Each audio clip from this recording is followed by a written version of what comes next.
Thanks very much, Mr Speaker. And I ideally want to thank the Manager of Opposition Business for bringing this forward today, because the extraordinary thing isn't that the government listens among various voices to trade unions. The extraordinary thing is that for 10 years they wanted to shut out those voices completely. And let's not forget what happened when the pandemic hit. When the pandemic hit, all of a sudden their normal motivation of just driving wages down wasn't the only motivation. And all of a sudden they realised that we needed to get changes through every workplace in the country. So what did they suddenly do in the crisis?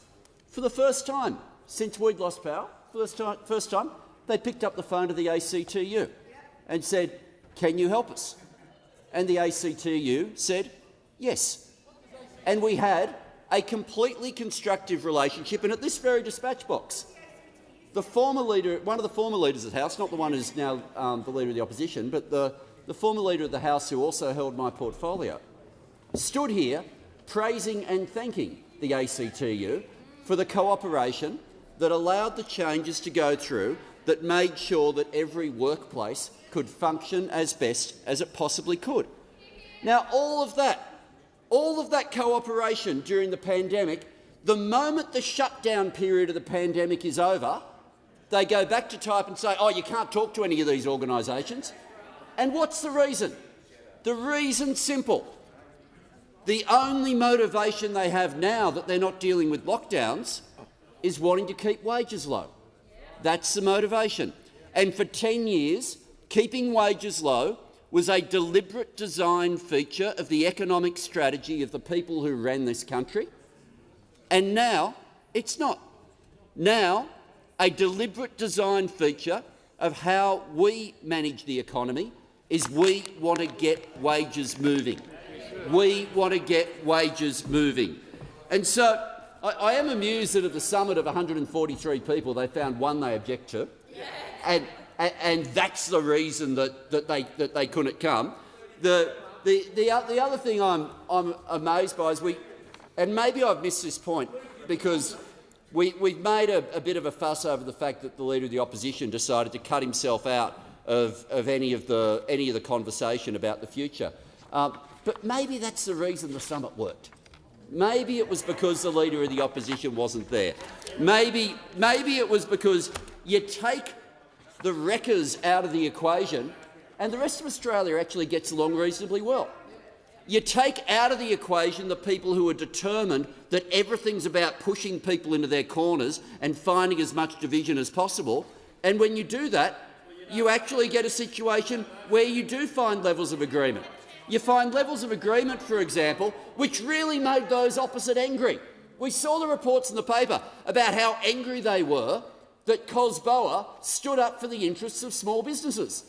They got really upset that the small business organisation said that if small businesses want to be able to negotiate together, they should be allowed to. But that wrecked the narrative over there of wanting to say, no, we want people in their corners. What this government is about is not more disputes. We want more agreements. We want more agreements. The reason the BCA forged an agreement with the ACTU that went into the summit was because they want more agreements. The reason COSBOA forged an agreement with the ACTU that went forward to the summit was because they want more agreements. When those opposite, what it comes down to is they don't want people agreeing. And what's the key? Objection. Like, why would they have a problem with workers and businesses reaching agreement? And it's really simple. Those agreements put upward pressure on wages. Those agreements are part of getting wages moving. The example I gave today with respect to the Victorian childcare centres, those workers ended up 16% above the award. And when people talk about cost of living, I'm sorry, you can't have a conversation about how much living costs without also looking at how much money comes in. Wages are an essential part of the cost of living problem. The problem isn't only that at the moment we have inflation running at 6.1. It's also that we have wages only running at 2.4%. People going backwards by 3.5% on average, and putting downward pressure on inflation, which is what the PBS legislation that was introduced today is about, putting downward pressure on inflation, which is what about our childcare policy is about, putting downward pressure on inflation, which is about what our skills program is about. That puts downward pressure on inflation, all things that those opposite had no interest in doing. But you also have to be willing to get wages moving again. And no one will forget the moment that made them angriest during the campaign, which they thought was a gaffe, was when the now Prime Minister was asked, would you support a pay rise for people on the minimum wage that keeps up with the cost of living? And he answered, absolutely. They saw conviction and thought it must have been a mistake.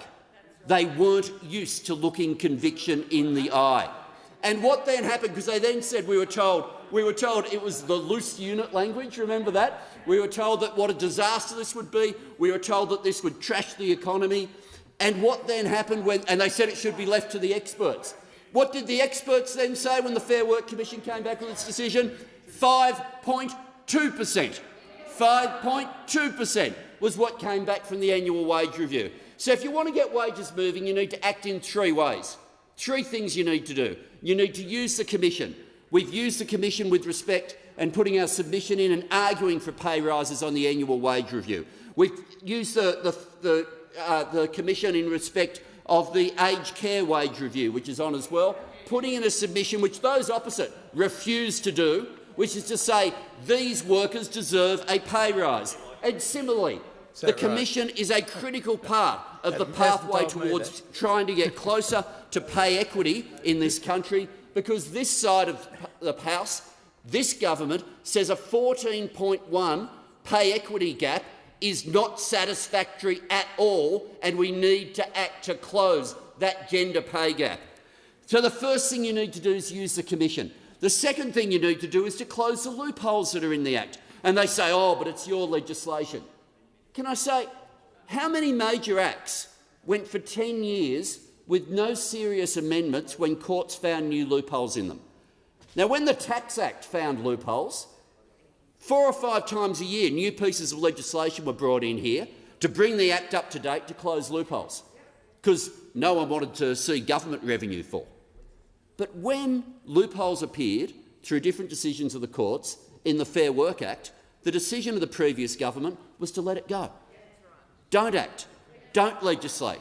Don't do what we do in any other piece of legislation. And why? Because they wanted to drive wages down. So as the new rorts came through with respect to people doing the same job but being paid radically less, they just let it be.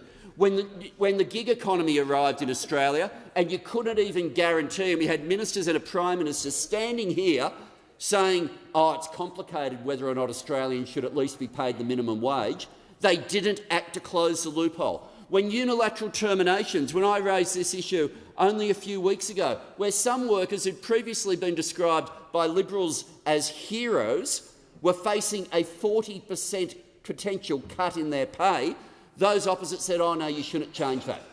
But the third thing you need to do to get wages moving is to get agreements moving. And the parties at the summit came together on that. Now, those opposite, I don't know how you think, if you only have the business leaders around the table, that somehow that's both sides of the bargaining table being discussed. But I guess if you want to drive wages down, maybe that's what you do. But at the summit, even all the business organisations, without exception, were accepting we need to get wages moving. Getting bargaining moving is part of that. You need to be able to update the Act and bring the Fair Work Act up to date with the modern economy. If you don't want to do that, by all means, vote against each change that comes forward. Continue the policy that 10 years of low wage growth as a deliberate design feature wasn't enough. If those opposite want to fight for a second decade of low wage growth and people going backwards, they can argue for that. But don't think they'll ever have credibility on cost of living. If you want to act on cost of living, you have to act on wages.